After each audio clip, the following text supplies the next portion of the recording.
Hello दोस्तों, आज मैं परफेक्शन आईएएस का 25वां टेस्ट लेकर के आया हूँ जो कि फुल लेंथ है। इससे पहले भी मैंने करवा दिया है सारे। टोटल 28 टेस्ट होने थे और 2800 टेस्ट मैं करवाऊँगा। 25वां है ये, 26वां भी करवाऊँगा आज। और 28 टेस्ट में पहले जो है सब्जेक्ट वाइज था और इसके बाद 22 से 28 तक फुल लेंथ है। उसे आप लोग ज़रूर देख लें, एक अच्छा रिवीजन हो जाएगा आप लोग का। मैं डायरेक्ट आंसर बताते जाऊँगा, बस एक नज़र आप लोग देखते चलें, अच्छा रिवीजन हो जाएगा जो कि आपके बीपीएससी, दरोगा और बिहार पुलिस एग्ज़ाम के लिए काफ़ी हेल्पफुल रहेगा। तो ज़रूर देखें इसे। चलिए मैं क्वेश्चन पे आता हूँ। पहला क्वेश्चन आपसे है कि मौलिक अधिकारों के संबंध में निम्नलिखित में से कौन सा कथन सही है। आपको बताना है कि इसमें से कौन सा सही है। तो इसमें जो सही है आपको डी सही है, इनमें से कोई दो। आज का क्वेश्चन थोड़ा अलग रहने वाला है क्योंकि ऑप्शन जो है, डी वाला ऑप्शन जो है थोड़ा चेंज किया गया और ई ऑप्शन भी शामिल किया गया कर दिया क्या। तो कोई दो किया है ऑप्शन सही है, तो कोई एक से अधिक सही है और अन्य विकल्प भी इस तरह से किया ऑप्शन। तो आज का ज़रूर देखें आप लोग, थोड़ा अलग रिवीजन होगा, याद होगा बट थोड़ा अलग इसलिए। तो इसमें से कोई दो सही है। अगर दो सही कौन कौन है बात करें तो पहला ऑप्शन कह रहा है कि मौलिक अधिकार के बारे में वो पूर्ण नहीं है लेकिन योग्य है, तो ये सही है। दूसरा एक कह रहा था कि वे पवित्र या अस्थायी नहीं है, तो ये भी सही है। ठीक है। नेक्स्ट क्वेश्चन है आपसे कि निम्नलिखित में से कौन सा कथन सही नहीं है। आपको बताना है कि इसमें से कौन सही नहीं है स्टेटमेंट के हिसाब से। तो इसमें जो सही नहीं है आपको ए सही नहीं है कि संसद के निर्वाचित और नामांकित सदस्य राष्ट्रपति उपराष्ट्रपति चुनाव के लिए निर्वाचक मंडल का हिस्सा होते हैं, ये गलत है। बाकी सही है कि राज्य विधानसभाओं के सदस्य भारत के उपराष्ट्रपति का चुनाव में भाग नहीं लेते हैं, ये सही है। राज्य विधानसभा के सदस्य उपराष्ट्रपति के चुनाव में भाग नहीं लेते हैं, सिर्फ निर्वाचित सदस्य ही भाग लेते हैं उसमें। विघटित राज्य विधानसभा के सदस्य राष्ट्रपति चुनाव में मतदान करने के योग्य नहीं होते हैं। विघटित राज्य विधानसभा के अगर विघटन हो गया है तो वो चुनाव में शामिल नहीं होंगे, लेकिन राष्ट्रपति चुनाव में विधानसभा के सदस्य शामिल होते हैं। नेक्स्ट आपसे है कि परिवर्तन निदेशालय ईडी किस मंत्रालय के अंतर्गत आता है।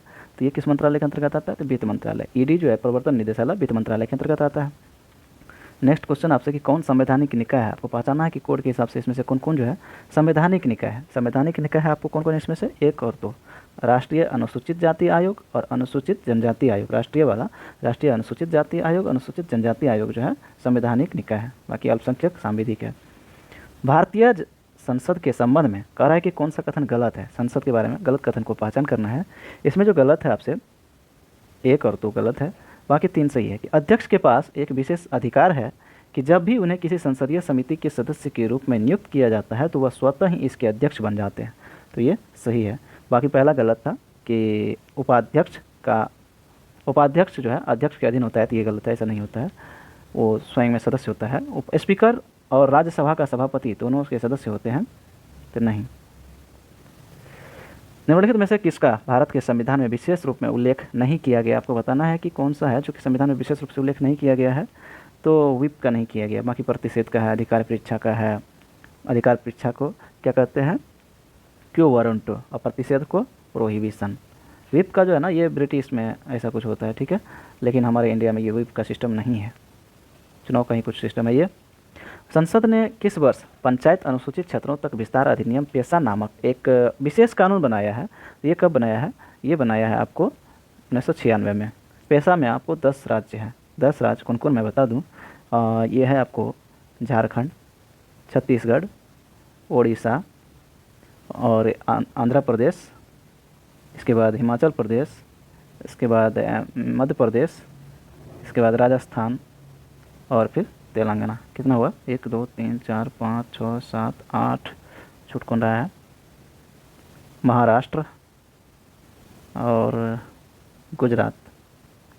याद रखें कि पेशा में संसद के द्वारा जो है वर्ष किस वर्ष, तो 1996 में गठन किया गया था अनुसूचित क्षेत्रों तक विस्तार के लिए।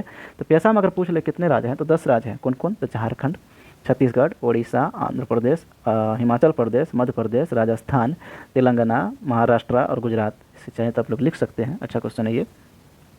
नेक्स्ट क्वेश्चन आपसे कि लोकसभा में मतदान के लिए प्रस्तुत करने से पहले निम्नलिखित में से किसे लोक लेखा समिति के द्वारा अनुमोदित किया जाना है। इसमें जो सही है आपको वह है अधिक अनुदान आयोग। ये जो है लोकसभा में कह रहा है कि मतदान के लिए प्रस्तुत करने से पहले किस लोक लेखा समिति के द्वारा अनुमोदित किया जाना चाहिए, तो अधिक अनुदान आयोग के द्वारा। नेक्स्ट आपसे है कि अविश्वास प्रस्ताव के संबंध में कौन सा कथन जो है उसमें कह रहा है कि सही है अविश्वास प्रस्ताव के बारे में। इसमें जो सही है वह है आपसे कौन कौन सा कथन सही बताइए। अविश्वास प्रस्ताव के बारे में इसमें है केवल और केवल एक सही है कि इसे केवल संपूर्ण मंत्रिपरिषद के विरुद्ध ही लाया जा सकता है, ये सही है। इसमें कम से कम 15 सदस्य नहीं बल्कि 50 सदस्य का प्रस्ताव समर्थन होना चाहिए, तभी जा करके यह पारित होगा। भारत में अविश्वास प्रस्ताव लोकसभा या राज्यसभा में दोनों में किसी में एक में पेश किया जा सकता है, तो ये गलत है। ये जो है ना केवल आपको लोकसभा में ही लाया जा सकता है। यस, केवल लोकसभा में ही अविश्वास प्रस्ताव को लाया जा सकता है। अच्छा क्वेश्चन था ये। नेक्स्ट आपसे है कि निम्नलिखित कथनों में से कौन सा कथन सही है, इसको बताना है कि सही कथन इसमें से कौन सा है, ये बताएं। इसमें जो सही है आपसे वह है सी, कि 1975 के 38वें संशोधन अधिनियम ने राष्ट्रपति के द्वारा आपातकाल की घोषणा को गैर न्याय संगत बना दिया। कि 1975 में 38वें संशोधन के तहत राष्ट्रपति के द्वारा आपातकाल की घोषणा को गैर न्याय संगत बना दिया था, ये सही है। और ये भी उसी टाइम हुआ था कि इस दरमियान जो है कोई भी घोषणा होगा, ये वही कह रहा है कि आपातकाल घोषणा गैर न्याय संगत, यानी आपातकाल के दरमियान अगर किसी प्रकार की घोषणा राष्ट्रपति के द्वारा की जाती है या सिग्नेचर की जाती है तो वो गैर न्याय संगत होगा, उस पर न्यायालय कोई आपत्ति नहीं जताएगा बाद में। अगला क्वेश्चन है कि कौन सी मूल भौतिक मात्रा है, इसमें सही है कौन सा, तो उपरोक्त में से कोई दो। अगर कौन कौन है तो मूल भौतिक राशि, ये है आपको समय और विद्युत धारा। न्यूटन बल जिस प्रकार संबंधित है उसी प्रकार न्यूटन प्रति मीटर भी संबंधित है, किससे, यह है पृष्ठ तनाव से। न्यूटन प्रति मीटर में मापा जाता है पृष्ठ तनाव को।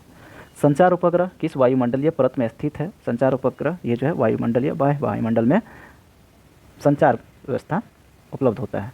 नेत्रदान के दौरान आँख के निम्नलिखित में से किस भाग को प्रत्यारोपित किया जाता है, तो वो भाग है कौन सा, कॉर्निया, नेत्रपटल। एक तरंग शिखर से अगले तरंग शिखर या एक गर्त से अगले गर्त के बीच की दूरी को क्या कहते हैं, तरंग दैर्घ्य। एक गर्त से दूसरे गर्त के बीच की दूरी को तरंग दैर्घ्य कहते हैं। कांच में प्रकाश की गति लगभग कितनी होती है, तो ये गति कितनी होती है, ये गति होती है आपको 2 × 10⁸ मीटर प्रति सेकेंड। ये कितना होता है, ये जो किसका है, ये है निर्वात में हवा का 3 × 10⁸ मीटर प्रति सेकेंड। और कांच में कितना है 2 × 10⁸ मीटर प्रति सेकेंड। कौन सा नियम कहता है कि दो बिंदुओं के बीच एक चालक के माध्यम से धारा सीधे दो बिंदुओं पर विभवांतर के समानुपाती होता है, तो इसमें जो सही है आपको वह है ओम का नियम। ये जो ओम का नियम है, दो बिंदुओं के बीच एक चालक के माध्यम से धारा सीधे दो बिंदुओं पर विभवांतर के समानुपाती होता है, यह ओम का नियम है। रेफ्रिजरेटर में भोजन को ताज़ा रखने के लिए निम्नलिखित में से कौन सा सबसे सुरक्षित तापमान होता है, तो वह होता है उपरोक्त में से कोई दो। कौन कौन है, तो 4 डिग्री सेल्सियस पर रखा जाता है, अगर फ़ारेनहाइट में पूछ ले तो 40 डिग्री फ़ारेनहाइट पर रखा जाता है। परमाणु त्रिज्या व्यक्त करने के लिए सबसे उपयुक्त इकाई कौन सी है, तो ये कौन सा है, फर्मी। परमाणु त्रिज्या ज्ञात करने के लिए फर्मी में मापा जाता है। लेजर का पूर्ण रूप बताएं। लेजर का जो पूर्ण रूप होता है वह होता है विकिरण के उद्दीप्त उत्सर्जन के द्वारा प्रकाश का प्रवर्धन। इंग्लिश बोले तो इंग्लिश लेजर का होता है light amplification by stimulated emission of radiation. याद कर लें कि लेजर का क्या होता है, light amplification by stimulated emission of radiation. Next question है कि निम्नलिखित कथन पर विचार करें और कौन सा कथन सही है ये बताएं। इसमें जो सही है आपसे वह है कौन, 1 और 2। एक कह रहा है कि समस्थानिक एक रासायनिक तत्व के परमाणु होते हैं जिनकी परमाणु संख्या समान होती है लेकिन परमाणु द्रव्यमान भिन्न होती है।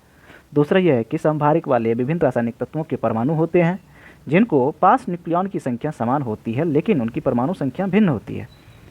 तो अच्छा क्वेश्चन है ये, देख लिया आपने। प्रोटियम, ड्यूटेरियम, ट्रिटियम, ये जो हीलियम दे रखा है, हीलियम नहीं बल्कि हाइड्रोजन का है, ये याद रखें। पहला ऑप्शन था आपसे जो कि सही था, समस्थानिक एक रासायनिक तत्व के परमाणु होते हैं जिनकी परमाणु संख्या समान होती है लेकिन परमाणु द्रव्यमान भिन्न होती है। संभारिक क्या होता है, संभारिक वो होता है जिसमें रासायनिक तत्वों के परमाणु होते हैं जिनको न्यूक्लियन की संख्या समान होती है लेकिन परमाणु संख्या भिन्न होती है। नेक्स्ट आपसे है कि आधुनिक आवर्त सारणी में क्रमशः कितने वर्ग और कितने आवर्त मौजूद है, तो ये कितने हैं, ये आपको 18 और 7। नेक्स्ट है कि संख्या 6.02 × 10⁻23 ये बताना है कि क्या कहलाती है। ये कहलाती है आपको अवोगाद्रो की संख्या। अवोगाद्रो की संख्या कितनी होती है, 6.022 × 10⁻23। नेक्स्ट है कि जब कोई पदार्थ किसी अभिक्रिया के दौरान ऑक्सीजन खो देता है तो उसे क्या कहा जाता है, रिडक्शन, अवकरण कहा जाता है। नेक्स्ट है कौन सा कथन सही है, इसे बताना है। इसमें जो सही है आपसे वह है कौन, ये है आपको उपरोक्त में से कोई दो। आपको बताना है कि अब कौन कौन दो सही होगा इसमें। इसमें जो दो सही है आपसे वह कौन कौन है, सॉरी 2 से अधिक कह रहा है, इसका मतलब तीनों सही है। इसमें कह रहा है कि तीनों सही है कि इलेक्ट्रॉन की कमी वाले पदार्थ और धनायन लुईस अम्ल होते हैं, ये सही है। इलेक्ट्रॉन की कमी वाले पदार्थ धनायन लुईस अम्ल कहलाते हैं। यदि सभी इलेक्ट्रॉन समृद्ध पदार्थ होते हैं आयन लुईस क्षार होते हैं, ये भी सही है। तीसरा आपसे है कि अम्ल एक ऐसा पदार्थ है जो इलेक्ट्रॉन युग्म स्वीकार करता है और क्षार को एक इलेक्ट्रॉन युग्म दान करता है। ये भी सही है, तीनों ऑप्शन सही है आपका। वाष्पीकरण की दर बढ़ती है, बताना इसमें से सही कौन सा है। वाष्पीकरण की जो दर बढ़ती है उपरोक्त में से 2 से अधिक कार है, किस कंडीशन में बढ़ेगी, तो ये बढ़ेगी आपको आर्द्रता में कमी के कारण और तापमान में वृद्धि के कारण जब वाष्पीकरण का दर बढ़ जाएगा, लेकिन सतह की कमी के कारण नहीं बल्कि सतह की वृद्धि के कारण होगा, तब वाष्पीकरण बढ़ेगा। ठीक है, अगला क्वेश्चन आपसे है कि किस नियम के अनुसार स्थिर तापमान और दबाव पर किसी गैस के प्रसार की दर आर उसके घनत्व के वर्गमूल के व्युत्क्रमानुपाती होते हैं। इसमें जो सही आपको ए है, ग्राहम का नियम। ग्राहम का नियम क्या कहता है कि स्थिर तापमान और दबाव पर किसी गैस के प्रसार की जो दर है उसके घनत्व के वर्गमूल के व्युत्क्रमानुपाती होते हैं।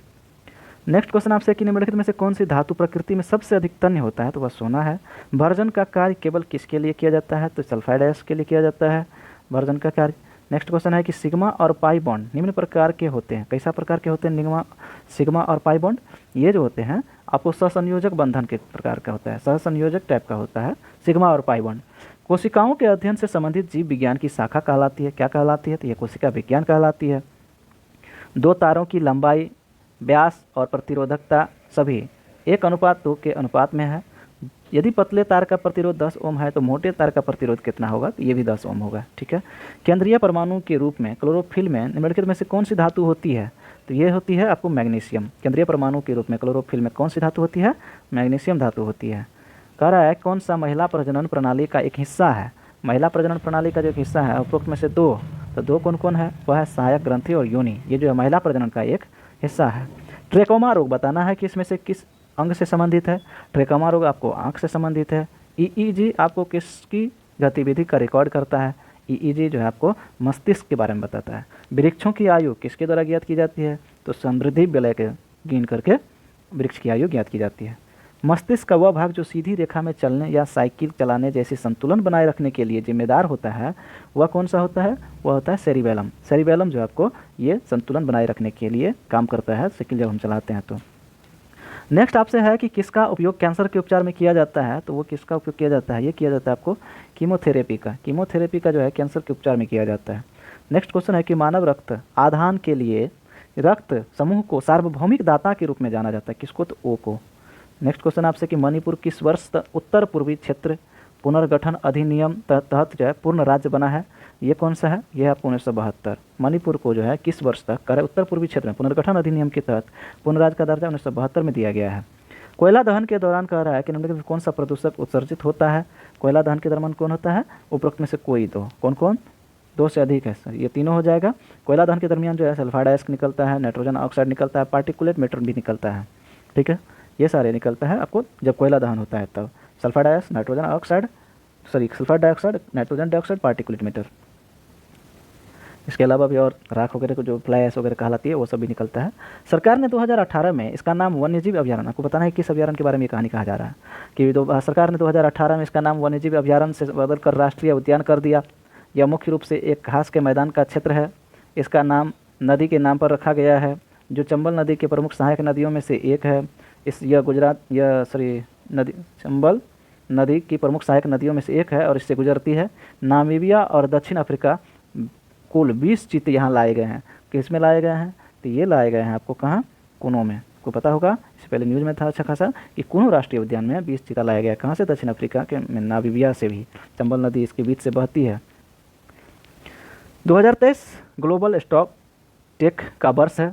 निम्नलिखित में से किसकी आवधिक समीक्षा प्रदान करेगा, ये करेगा आपको खाद्य सुरक्षा का। यस, ग्लोबल स्टॉक टेक का वर्ष है और इसे किसकी अवधि बनाएगा, समीक्षा करेगा, खाद्य सुरक्षा का। भारत के कितने राज्यों की सीमाएं पाकिस्तान से लगती है, तो वह 3 राज्य है। कौन कौन, वह है राजस्थान, गुजरात और पंजाब। बाकी आपको लद्दाख और जम्मू कश्मीर केंद्र शासित बन गए हैं। उसके बाद 46 है कि कौन सा उच्चावच विशेषताओं पर विचार करें और बताएं कि इसमें क्रम कैसा क्रम, तो पश्चिम से पूरब की ओर क्रम जो है कौन सा सही होगा। इसमें जो सही है आपको वह है 4 3 2 1। पहले खासी, फिर आएगा छोटा नागपुर का पठार, फिर मैकाल का श्रेणी, महादेव की श्रेणी। खासी, छोटा नागपुर, मैकाल, महादेव। नेक्स्ट क्वेश्चन आपसे कि उज्जैन मध्य प्रदेश का जो प्रसिद्ध महाकालेश्वर ज्योतिर्लिंग मंदिर है किस नदी पर स्थित है, तो क्षिप्रा नदी पर स्थित है। कथनों पर विचार करें और किस प्रकार की मिट्टी में उपयुक्त विशेषताएं हो सकती है। बताइए किस मिट्टी के बारे में आपको कहा जा रहा है। ये कह रहा है कि यह देश के कुल क्षेत्रफल का लगभग 40% भाग को कवर करती है। इसमें आमतौर पर पोटास की मात्रा अधिक होती है लेकिन फास्फोरस की मात्रा कम होती है। वह कौन सी मिट्टी है? वह है जलोढ़ मिट्टी। ठीक है, जलोढ़ मिट्टी में जो है पोटास की मात्रा अधिक होती है लेकिन फास्फोरस की मात्रा कम होती है। 40% क्षेत्र को ये कवर कर रही है। गर्म और आर्द्र भूमध्य रेखीय जलवायु के संबंध में बताना है कि कौन सा सही नहीं है। गर्म और आर्द्र भूमि के बारे में ये आपको बी, कि वर्षा अधिक के कारण जो है मिट्टी अत्यधिक उपजाऊ होते हैं, ये गलत है। किसके बारे में? भूमध्य रेखा जलवायु क्षेत्र में गर्म और आर्द्र के कारण। बाकी इसमें सही है कि पूरे वर्ष तापमान काफ़ी एकरूपता रहती है और सर्दी मौसम नहीं होता है भूमध्य रेखा में एरिया में। अत्यधिक गर्मी और उच्च आर्द्रता के कारण मनुष्य की सक्रिय कार्य करने की क्षमता भी कम हो जाती है, ये भी सही है। अगला क्वेश्चन है, टू वर्ल्ड्स स्ट्रगल नामक पुस्तक किसने लिखी है? आपको बताना है कि इसमें कौन सा लिखे हैं। ये लिखे हैं आपको Jayaprakash Narayan, two worlds struggle नामक। दोस्तों अगर आप लोग मेरे चैनल पर नए आए हैं तो जरूर सब्सक्राइब कर दें। कुछ लोग बिना सब्सक्राइब किए निकल जाते हैं, मैं देख रहा हूँ इसमें कि ऐसे निकल जाते हैं, तो जरूर आप लोग नए आए हैं तो सब्सक्राइब कर दें। मैं सेट काफ़ी करवाऊँगा आप लोग को, सब दिन करवाऊँगा, मेरा तो कोशिश यही रहेगा। दरोगा भी काफ़ी मतलब करवा रहा हूँ इसके अलावा मैं, तो बस एक नज़र आप रिविजन करते चले, सारे एग्जाम निकलेंगे। नेक्स्ट क्वेश्चन है कि संयुक्त राष्ट्र महासभा ने किस सम्मेलन और या प्रोटोकॉल या समझौते में 5 जून को विश्व पर्यावरण दिवस के रूप में नामित किया है? वह कौन सा है आपको? वह स्टॉकहोम सम्मेलन में। स्टॉकहोम सम्मेलन जो है इसमें यह निर्णय लिया गया था। ठीक है, नेक्स्ट आपसे है 10% का जो नियम संबंधित है वह किससे संबंधित है? 10% का नियम आपको संबंधित है भोजन के रूप में ऊर्जा का एक पोषी स्तर से दूसरे पोषी स्तर तक स्थानांतरण। ये जो है 10% का नियम इससे संबंधित है। नेक्स्ट क्वेश्चन आपसे है कि रेड डाटा बुक में डेटा शामिल है कौन, कैसा शामिल है? तो संकटग्रस्त प्रजातियाँ। रेड डाटा बुक में जो कैसा डाटा लिया जाता है तो संकटग्रस्त प्रजातियों को लिया जाता है इसमें। समाचारों में देखी गई मियावाकी पद्धति, आपको बताना है कि किससे संबंधित है। मियावाकी पद्धति जो आपको पेड़ लगाने से संबंधित है। अच्छा क्वेश्चन है कि मियावाकी पद्धति पेड़ लगाने से संबंधित है। तेंदू, पलाश, अमलतास, बेल, खैर, एक्सलवुड भारत में किस प्रकार के वनों में पाए जाने की सबसे अधिक संभावना है? यह है उष्णकटिबंधीय शुष्क पर्णपाती वन। उष्णकटिबंधीय शुष्क पर्णपाती वनों में जो है तेंदू, पलाश, अमलतास, बेल, खैर, एक्सलवुड ये जो है भारत में पाए जाते हैं। इस प्रकार के वन में, कैसे वन में? उष्णकटिबंधीय पर्ण शुष्क पर्णपाती वन में। बिहार का कैसा है? तो उत्तर में जो लिखा पहला जो लिखा हुआ है उष्णकटिबंधीय पर्णपाती बिहार में ऐसा है, लेकिन यहाँ संपूर्ण भारत की बात किया है। वित्तीय वर्ष 2021-22 की तुलना में 22-23 में कह रहा है कि प्रत्यक्ष विदेशी निवेश में जो है क्या हुआ है? तो ये हुआ है आपको 22% की कमी आई है। वित्तीय वर्ष 21-22 की तुलना में जो है 22-23 में 21-22 की तुलना में 22-23 में प्रत्यक्ष विदेशी निवेश में 22% की कमी आ गई है। नेक्स्ट क्वेश्चन आपसे है कि कौन सा कार्यालय या संस्थान भारत में राष्ट्रीय आय के आंकड़े जारी करता है? वह संस्थान कौन सा है? एनएसओ। इसमें एनएसओ में जो 2 संस्था काम करती है, मिल करके बनी थी ये दो संस्था इसमें, सीएसओ और एनएसएसओ।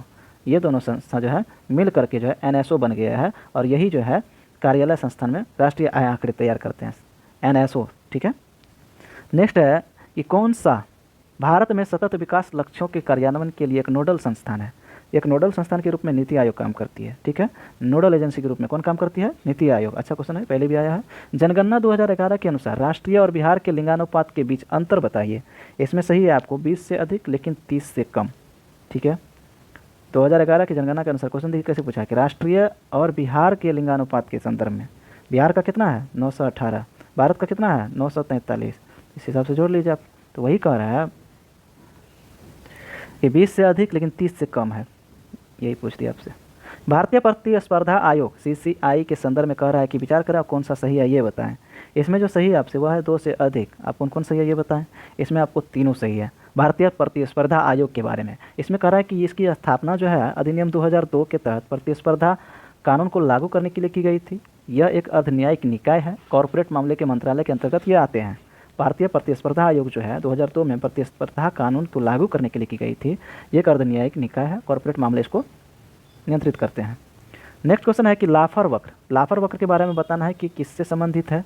लाफर वक्र का संबंध आपको कि कर राजस्व और कर का दर से लाफर वक्र का संबंध है। 2011 की जनगणना के अनुसार बताना है कि कौन सा भारत का सबसे कम आबादी वाला राज्य है। ऑप्शन के हिसाब से है, तो ऑप्शन के हिसाब से वो हो जाएगा आपको हिमाचल प्रदेश। सही है, ठीक है। नेक्स्ट है कि कौन सा कथन सही है। इसमें बताना है कि कौन सा सही है। इसमें जो सही है आपको केवल एक सही है कि 2011 की जनगणना के अनुसार सिक्किम के बाद मिजोरम देश का दूसरा सबसे आबादी वाला राज्य बन गया, सबसे कम आबादी वाला। 2011 की जनगणना के अनुसार क्या कह रहा है, सिक्किम के बाद जो है मिजोरम दूसरा सबसे कम आबादी वाला राज्य बन गया था। UIDF का पूर्ण रूप क्या है? UIDF का जो पूर्ण रूप है, केंद्रीय बजट 23-24 के अनुसार कह रहा है स्थापित किया जाना है। इसमें जो सही आपको वह है ए, शहरी बुनियादी ढांचा विकास निधि। ये जो UIDF का पूर्ण रूप है, जो केंद्रीय बजट 23-24 के अनुसार स्थापित किया जाना है। नेक्स्ट आपसे कि केंद्रीय बजट 23-24 के अनुसार बताना है कि कौन सा इसमें से सही है। सही कथन की पहचान करें। इसमें जो सही है आपको वह है कौन? ये सही है आपको 1 और 2, सी सही है। इसमें से 1 और 2 सही है। 1 और 2, एक कह रहा है कि राजस्व घाटा का अनुमान 23-24 में सकल घरेलू उत्पाद का 2.9%, जबकि राजस्व घाटा जो है 2022-23 में सकल घरेलू उत्पाद का 4.1% होने का अनुमान है। केंद्रीय बजट 23-24 के अनुसार क्या कह रहा है कि राजस्व घाटा का अनुमान जो है 23-24 में सकल घरेलू उत्पाद का 2.9%, जबकि राजस्व घाटा 2022-23 में सकल घरेलू उत्पाद का 4.1% होने का अनुमान है। दूसरा ये था कि सकल कर राजस्व 2022-23 के अनुसार तुलना में 23-24 में 10.4% वृद्धि का अनुमान है। सकल राजस्व GTR में 22-23 के अलावा 23-24 में 10.4% बढ़ने का अनुमान है। इसके बाद जो तीसरा है कि प्रत्यक्ष और अप्रत्यक्ष कर दोनों 10.5 से 6.4 दिया है, जो कि 6.5 दिया है, जो कि सही होगा कितना 10.5। याद रखें कि प्रत्यक्ष कर कितना 10.5 और अप्रत्यक्ष कर कितना 10.4% बढ़ने का अनुमान लगाया गया, तो ये भी याद रख लें। नेक्स्ट है कि नालंदा के पतन के लगभग 6 शताब्दियों के बाद इस स्थल की पहली बार खोज और रिपोर्ट किसके द्वारा तैयार की गई थी? ये किया गया था फ्रांसिस बुकानन के द्वारा, ये खोज किया गया था। निम्नलिखित में से कौन सा राजा महावीर और बुद्ध दोनों के समकालीन थे? वह है बिंबिसार। निम्नलिखित में से किस शासक ने पहली बार पाटलिपुत्र को मगध की राजधानी बनाया है? ये कौन सा है? उदयन। उदयन जो है पहली बार पाटलिपुत्र को राजधानी बनाया था। द्वितीय बौद्ध संगीति किसके शासनकाल के दौरान की गई थी? ये हुआ था कालाशोक के दौरान। अशोक का धर्म था कैसा? तो वह नैतिक पर आधारित था। व्यक्तिगत सविनय अवज्ञा के दौरान शिलाओं से इस सत्याग्रह का नेतृत्व किसने किया था? ये नेतृत्व किया था कौन? श्याम नारायण सिंह। श्याम नारायण सिंह जो है व्यक्तिगत सत्याग्रह का सविनय अवज्ञा के दौरान जो है नेतृत्व किया था। इससे पहले था अशोक का नैतिक धर्म था। नेक्स्ट है किसानों की सहायता के लिए पट्टा और काबूलियत की व्यवस्था किसने की थी? पट्टा और काबूलियत की व्यवस्था यह है शेरशाह के समय में हुआ था। अंग्रेजों ने अपना पहला व्यापारिक केंद्र बिहार के किस जिले में स्थापित किया था? ये किया था आपको पटना जिले में। नेक्स्ट है कौन चंपारण सत्याग्रह से संबंधित था? तो इसमें जो संबंधित था वो कौन है? वह संबंधित था आपको उपरोक्त में से कोई दो। कौन कौन? प्रांतीय किसान सभा से यह स्वामी शाहजानंद सरस्वती और मोहम्मद जुबैर, प्रांतीय किसान सभा से सिर्फ शाहजानंद सरस्वती है, ठीक है। प्रांतीय किसान सभा से ये शाहजानंद सरस्वती मात्र है। बाकी चंपारण सत्याग्रह से संबंधित जो पहला था वो होता है आपको राजेंद्र प्रसाद और अनुग्रह नारायण सिंह। ये कोई दो इसमें शामिल थे, राजेंद्र प्रसाद और अनुग्रह नारायण सिंह। मैं थोड़ा गलत बोले यहाँ पे, सही कर लीजिए। राजेंद्र प्रसाद अनुग्रह नारायण सिंह थे, लेकिन जयप्रकाश नारायण नहीं थे, ये तो बाद में है, भारत छोड़ो आंदोलन में शामिल होता है।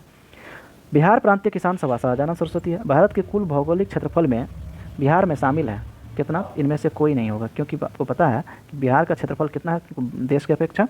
ये 2.86% पूरा भौगोलिक क्षेत्रफल का है। ये कौमी सेवक दल की स्थापना बिहार में हुई थी, तो कब हुई थी? 1921 में कौमी सेवक दल का। त्रिवेणी नहर को किस नदी से पानी मिलता है? ये मिलता है आपको गंडक नहर से। निम्नलिखित में से कौन सा कथन सही है? तो इसमें सही है उपरोक्त में से कोई दो। अब कौन कौन सही है ये बताएं। इसमें सही है आपको पहला और तीसरा।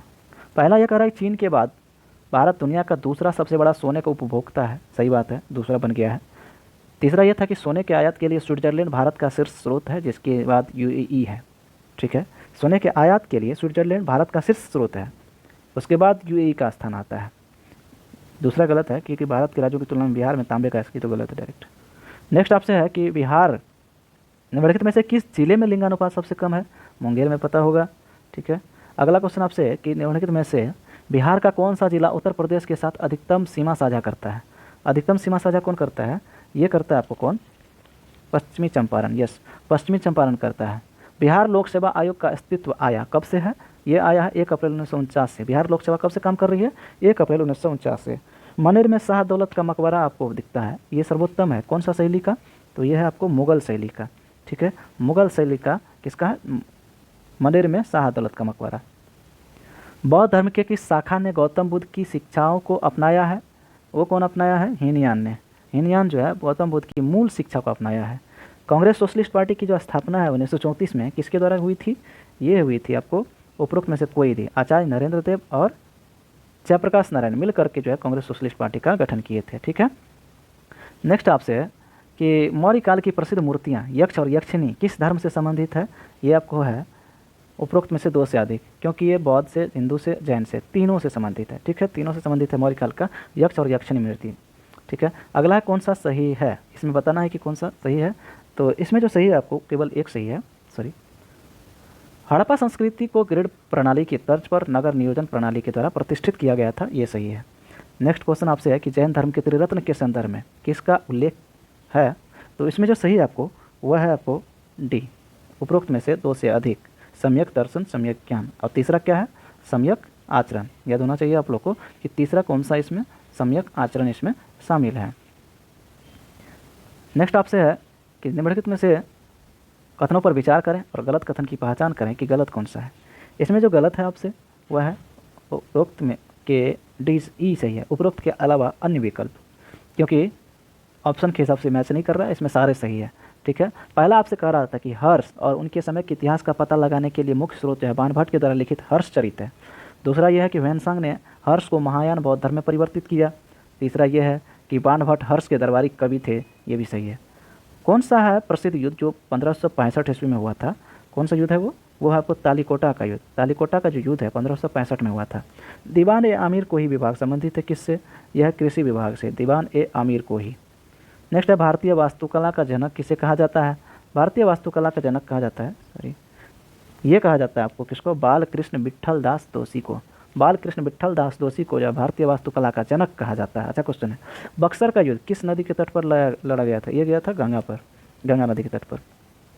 द्वितीय आंग्ल मैसूर युद्ध किस संधि से समाप्त हुआ है? ये द्वितीय वाला जो है संधि हुआ है ये मंगलोर की संधि, मद्रास, मंगलोर और श्रीरंगपट्टनम, इस तरह से। कह रहा है कि गवर्नर जनरल ने उत्कृष्ट निष्क्रियता की नीति को शुरू किया था, ये किया था जॉन लॉरेंस। जॉन लॉरेंस जो है उत्कृष्टता की निष्क्रियता के गवर्नर ने अपनाया था। अगला क्वेश्चन आपसे कि बहावी आंदोलन मूलतः एक इस्लामी पुनरुत्थानवादी आंदोलन था जिसकी स्थापना की थी कौन? ये किया था सैयद अहमद के द्वारा। सैयद अहमद के द्वारा बहावी आंदोलन मूलतः एक इस्लामी पुनरुत्थानवादी आंदोलन था, इसका स्थापना किया था। अगला 97 है जो कि कह रहा है कि स्वदेशी आंदोलन प्रारंभ होने का तात्कालिक कारण क्या था? तात्कालिक कारण क्या था? लॉर्ड कर्जन के द्वारा बंगाल का विभाजन। लॉर्ड कर्जन के द्वारा बंगाल का विभाजन जो है स्वदेशी आंदोलन प्रारंभ होने का तात्कालिक कारण था। नेक्स्ट आपसे है कि कौन स्वतंत्रता सेनानियों में से किसे महात्मा गांधी ने देशभक्तों में राजकुमार कहा था? तो किसको कहा था? ये कहा था सुभाष चंद्र बोस को। सुभाष चंद्र बोस को जो है महात्मा गांधी ने देशभक्तों में राजकुमार कहा। अच्छा क्वेश्चन है। अगला है 99, 1904 ईस्वी में बम्बई में मूल संगठन नेशनल सोशल कॉन्फ्रेंस के तहत लेडीज सोशल कॉन्फ्रेंस महिला परिषद, भारत महिला परिषद का गठन किया है। कौन? ये है आपको रामाबाई रानाडे। रामाबाई रानाडे जो है 1904 में बम्बई में मूल संगठन नेशनल सोशल कॉन्फ्रेंस के तहत लेडीज सोशल कॉन्फ्रेंस यानी भारत महिला परिषद का गठन किया था। कौन? रामाबाई रानाडे। ब्रिटिश सरकार के द्वारा स्थापित भारतीय वैधानिक आयोग का समूह जो था वह कितना सदस्य था? उसमें सदस्य था 7। दोस्तों मैं बीच में कुछ बोल नहीं रहा हूँ, डायरेक्ट रिवीजन आपको करवाते जाऊँ तो आप लोग बोर ना हो, क्योंकि मैं ज़्यादा टाइम लेना नहीं चाहता हूँ आप लोग को। बस एक नज़र आप मेरे साथ रिवीजन करते चलें, अच्छा तैयारी हो जाएगा आपका, इसलिए मैं बीच में कुछ नहीं बोलता हूँ। बस आप लोग एक नज़र कंसंट्रेट होकर देखते चलें बीच में, क्योंकि मैं फास्ट में कराता हूँ तो थोड़ा हो सकता है कि कुछ क्वेश्चन स्किप हो जाए, इसलिए जितना देर देखें कंसंट्रेट होकर देखें। चलिए मैं अगला देखता हूँ। कांग्रेस के किस अधिवेशन में मुस्लिम लीग के दिल्ली प्रस्ताव स्वीकार किए गए थे? तो ये स्वीकार किए गए थे मद्रास 1927 के अधिवेशन में जो है कांग्रेस के किस अधिवेशन में? तो मद्रास के अधिवेशन में जहाँ मुस्लिम लीग के दिल्ली प्रस्ताव स्वीकार किए गए थे। प्राचीन भारतीय इतिहास के संदर्भ में बताना है कि मिलिंद पनोह पुस्तक जो है किसके लिए प्रसिद्ध है? तो ये पुस्तक प्रसिद्ध है किसके लिए? बौद्ध धर्म के बारे में मिनेंडर के प्रश्न पर। मिनेंडर के प्रश्न का जवाब दिया मिलिंद पनोह में, ठीक है, इसमें वार्तालाप दिया हुआ है। जो कि कह रहा है कि बिहार से प्रकाशित होने वाला पहला उर्दू समाचार पत्र कौन है? नूरुल अनवर। बिहार से प्रकाशित होने वाला उर्दू समाचार पत्र निम्नलिखित में से लॉर्ड कॉर्नवालिस के द्वारा प्रस्तुत किया गया था। क्या? अस्थायी बंदोबस्त। अस्थायी बंदोबस्त जो है लॉर्ड कॉर्नवालिस के द्वारा लाया गया था। उपरोक्त में से कौन सा कथन सही आपको बताना है कि सही है, और इसमें जो सही है आपको वह है कौन? 5 का आंसर डी है, उपरोक्त में से दो से अधिक। आपको बताना कौन कौन सही है, दो से अधिक, उपरोक्त में से दो से अधिक, इसमें सारे सही है। प्रथम कह रहा है कि प्रथम गोलमेज सम्मेलन डॉक्टर अंबेडकर ने दलित वर्गों के लिए अलग निर्वाचन क्षेत्र की मांग किया था, तो बात सही है। दूसरा ये कह रहा है कि पूना पैक्ट में स्थानीय निकायों और नागरिक सेवाओं में दलित लोगों के लिए प्रतिनिधित्व के लिए विशेष प्रावधान किए गए थे, ये भी सही है। तीसरा ये कह रहा है कि प्रथम गोलमेज सम्मेलन में कांग्रेस ने भाग लेने से इनकार कर दिया था, ये भी सही है। अच्छा क्वेश्चन था कि प्रथम गोलमेज सम्मेलन में अंबेडकर ने दलित वर्गों के लिए अलग निर्वाचन क्षेत्र की मांग किया। दूसरा यह है कि पूना पैक्ट में स्थानीय निकायों और नागरिक सेवाओं में दलित लोगों के लिए प्रतिनिधित्व के लिए विशेष प्रावधान किए गए। और तीसरा यह है कि कांग्रेस ने प्रथम गोलमेज सम्मेलन में भाग लेने से इनकार कर दिया। नेक्स्ट आपसे है कि दिए गए कोड के हिसाब से बताएं कि कौन कालानुक्रम व्यवस्थित हो रहा है। तो इसमें जो सही आपसे कौन है, 1 2 4 3, 1 2 4 3 जो व्यवस्थित हो रहा है, क्योंकि गांधी इरविन समझौता कब होता है, 1931। क्रिप्स मिशन कब होता है, 1942। ठीक है, शिमला समझौता कब, 1945। और कैबिनेट मिशन 1946। ठीक है, ये तो थोड़ा लगता है मैं पहले से लिख दिया, 1931। ठीक है, तो अब व्यवस्थित कर लें, 1 2 और 4 3 बैठ रहा है। ब्रिटिश शासन के दौरान जो भारत के निम्नलिखित वायसराय पर विचार करना है कि कार्यकाल का सही कालानुक्रम कौन सा है। तो इसमें जो सही है आपसे वह है कौन, 1 2 3 4, 1 2 3 4 यही सही है। लॉर्ड कर्जन का समय है 1899 से 1905। लॉर्ड हार्डिंग का कब है, 1910 से 1916 और इरविन का कब है, 1926 से 31। 1926 से कब तक, 31 तक। और लॉर्ड रीडिंग का कब है, 1921 से कब तक, 26 तक, 21 से 26 तक याद हुआ। कर्जन 99 से 1905, हार्डिंग 1910 से 16, लॉर्ड इरविन 1926 से 31 और रीडिंग। ये अगला है आपसे कि भारतीय राष्ट्रीय कांग्रेस के निम्नलिखित में से किस अधिवेशन में गांधी जी ने कहा था गांधी मर सकते हैं लेकिन गांधीवाद हमेशा रहेगा, ये कहा था आपको किस अधिवेशन में, कराची अधिवेशन में। किस अधिवेशन में, अगला है कि किस अधिवेशन के द्वारा बंगाल के गवर्नर जनरल को भारत का गवर्नर जनरल के रूप में नामित किया गया था। तो इसमें से कोई नहीं हुआ, क्योंकि आपको पता है कि भारत का गवर्नर जनरल कब बनाया जाता है, 1933 में। ठीक है, इसलिए गलत हो गया। नेक्स्ट आपसे है कि संविधान सभा का पहला सत्र 9 दिसंबर 1946 को आयोजित हुआ था। ठीक है, 9 दिसंबर 1946 को आयोजित हुआ था। पहले अस्थायी अध्यक्ष सच्चिदानंद सिन्हा को चुना गया था, ये सही है। नेक्स्ट आपसे है गड्ढा, ब्राह्मण, कोली, पद्दारी जनजाति किस राज्य या केंद्र शासित प्रदेश में निवास करती है जिन्हें अनुसूचित जनजाति का दर्जा दिए जाने का संभावना है। ये कहाँ पर निवास करती है, ये गड्ढा, ब्राह्मण, कोली, पद्दारी ये जम्मू कश्मीर में निवास करती है। और इसको कैसा दर्जा मिलेगा, अनुसूचित जनजाति का दर्जा मिलेगा। कुरिल द्वीप किस द्वीप के बीच स्थित है, ये है आपको जापान और रूस के बीच है कुरिल द्वीप। नेक्स्ट आपसे है कि हाल ही में पश्चिमी ऑस्ट्रेलिया के तट पर इसरो रॉकेट का एक मलबा मिला है। अंतरिक्ष में से अंतरिक्ष वस्तु से होने वाली क्षति होने के कारण जो है अंतर्राष्ट्रीय दायित्व कन्वेंशन किस वर्ष हुआ था, ये हुआ था आपको 1972 में ही हुआ था कि अंतर्राष्ट्रीय प्रकार से अगर किसी प्रकार क्षति होता है तो उस पर दायित्व कन्वेंशन लगाया जाएगा, ये लगाया गया था। किस वर्ष किस राज्य ने प्राणवायु देवता पेंशन शुरू किया है, हरियाणा सरकार ने प्राणवायु देवता पेड़ों के लिए। किस कंपनी ने वर्ल्ड कॉइन नामक क्रिप्टो करेंसी को लॉन्च किया, वर्ल्ड कॉइन नामक क्रिप्टो करेंसी को लॉन्च किया है कौन, ये किया आपको ओपन एआई जो है वर्ल्ड कॉइन क्रिप्टो करेंसी को लॉन्च किया है। अगला क्वेश्चन आपसे है कि पीएम मोदी ने 41वां लोकमान्य तिलक राष्ट्रीय पुरस्कार प्रदान किया गया है। पीएम मोदी ने किस परियोजना पर कह रहा है कि नगद पुरस्कार दान दे दिया है, वो दिया है आपको नमामि गंगे की परियोजना पर जो काम करने के लिए ये अपना नगद लोकमान्य तिलक पुरस्कार दान दे दिया। भारत मंडपम के बारे में कह रहा है कि कौन सा चयन सही है, इसमें सही है आपको कौन, केवल दो। सितंबर 2023 में 18वें G20 नेताओं के शिखर सम्मेलन की मेजबानी करेगा। सितंबर 2023 में 18वें G20 नेताओं के शिखर सम्मेलन की मेजबानी करेगा भारत मंडपम के बारे में शायद कहा चाहिए। ये गुरुग्राम में नहीं बल्कि नई दिल्ली में, ठीक है, न्यू दिल्ली में ये हुआ था। उसके बाद टाटा प्रोजेक्ट के द्वारा नहीं बल्कि ये हुआ था एडास एंड आर्कोस। ठीक है, आर्कोस के द्वारा यह तैयार किया जा रहा है भारत मंडपम। सावनी परियोजना आपको बता रहा है कि किस राज्य में है, सावनी परियोजना गुजरात में है। ठीक है, सोलर से संबंधित है। पृथ्वी के भूवैज्ञानिक इतिहास के संदर्भ में कह रहा है कि दूसरी महान ऑक्सीजनीकरण घटना शब्द संबंधित है, ये किससे संबंधित है, पृथ्वी के वायुमंडल में ऑक्सीजन की मात्रा में वृद्धि करने से, पृथ्वी की वायुमंडल में ऑक्सीजन की वृद्धि करने से जो है ऑक्सीजनीकरण की घटना संबंधित है। नेक्स्ट है विश्व का सबसे बड़ा निजी संचार उपग्रह का नाम बताएं, ये कौन सा है, जुपिटर 3 है इसका निजी, विश्व का सबसे बड़ा निजी उपग्रह है। हाल ही में 29 जुलाई को अंतर्राष्ट्रीय बाघ दिवस मनाया गया है। अंतर्बाघ की जो IUCN स्थिति है आपको कैसा है वर्तमान में, ये कैसा हो गया है, सो संकटग्रस्त हो गया है।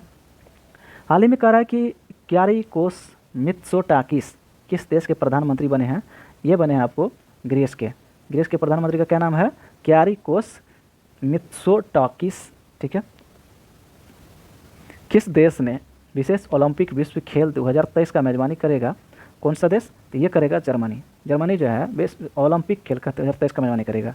हाल ही में तमोर, तमाकोसी, पुकेत, करनाली जैसे जल विद्युत संयंत्र खबरों में था।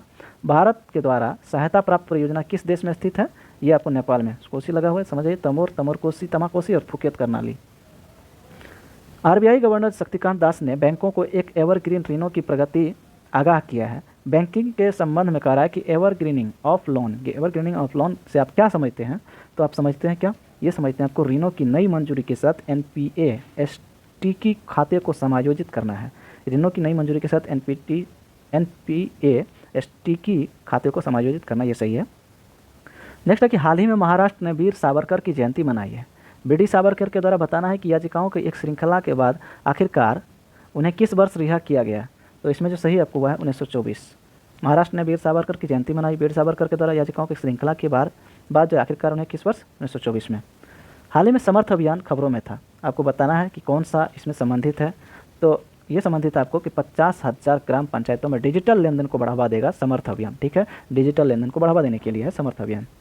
किस निकाय ने global greenhouse gas watch launch किया? Global greenhouse watch launch किया है। ये किया है आपको कौन? विश्व मौसम विज्ञान संगठन WMO ने global greenhouse gas launch किया है। नेक्स्ट है प्रस्तावित, हाल ही में कह रहा है प्रस्तावित मुलापेटा बंदरगाह किस राज्य में बनाया जाएगा? ये बनाया जाएगा आंध्रा में। मुलापेटा बंदरगाह कहाँ बनाया जाएगा? आंध्रा में बनाया जाएगा। एशियन इंफ्रास्ट्रक्चर इन्वेस्टमेंट बैंक किस शहर में अपना पहला विदेशी कार्यालय स्थापित करने की तैयार है? यह है आपको अबू धाबी में। Asian infrastructure investment bank Abu Dhabi में जो है अपना कार्यालय स्थापित करने को तैयार है। पृथ्वी दिवस किस तारीख को मनाया जाता है? ये मनाया जाता है आपको 22 अप्रैल को। नेक्स्ट है कि चुनाव आयोग ने किस राज्य में 80 वर्ष से अधिक उम्र के लोगों के लिए घर से वोट VFH सुविधा दिया है?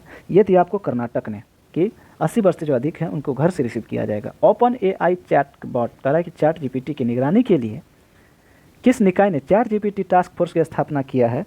ये किया आपको EU ने। EU जो है आपको चैट जीपीटी टास्क फोर्स स्थापना किया है। नेक्स्ट है कि हाल ही में हथियारों के व्यापार पर सिपरीक डेटा जारी किया गया। भारत में हथियारों के आयात में रूस का योगदान कितना है भारत में आयात करने में? तो ये कितना है? ये आपको 45% हम जो है रूस से आयात करते हैं। 20 मार्च को विश्व गोरैया दिवस। गोरैया आपको बताना है किस राज्य का राज्य पक्षी है? यह है आपको बिहार का। 10वीं खुशहाली रिपोर्ट तैयार किया गया है 2023 का। भारत का रैंक इसमें 126वां है। 10वीं खुशहाली रिपोर्ट आया जिसमें भारत का रैंक 126वां है। और 37वां क्वेश्चन आपसे कि भारत UAE निवेश शिखर सम्मेलन आपको बताना है किस शहर में आयोजित किया गया है? ये किया गया है कहाँ पर? श्रीनगर में। UAE शिखर सम्मेलन कहाँ पर? श्रीनगर में। भारतीय वन्यजीव संस्थान के संबंध में कह रहा है कि एशियाई शेरों के स्थानांतरण के लिए किस संरक्षित क्षेत्र को चुना गया है? ये चुना गया है किसको? वर्धा वन्यजीव अभ्यारण्य को। वर्धा वन्यजीव अभ्यारण्य को जो है एशियाई शेरों के स्थानांतरण के लिए चुना गया है। कह रहा है उस देश की पहचान करें जहाँ पृथ्वी का सबसे अधिक दक्षिणी शहर है। चिली का शहर होगा वो। कह रहा है किस देश को बोर्नियो द्वीप पर अधिकार है? इंडोनेशिया, ब्रुनई और मलेशिया का भी है। तीन देशों का इस पर अधिकार है। ठीक है, बोर्नियो द्वीप पर एक तरफ इंडोनेशिया, ब्रुनई और मलेशिया। सबसे ज़्यादा किसका है? बोर्नियो का द्वीप का है। इससे आगे मैथ है, आप लोग बनाइए और मैं डायरेक्ट आंसर बता दूँ या फिर आगे देखेंगे आप लोग। तो मैं यहाँ बता देता हूँ, आप लोग सोल्व करें और आंसर चेक कर लें। इसमें जो है पहला का आंसर आपको 30 होगा। 7 ये जो दिया हुआ है 42 का आंसर आपको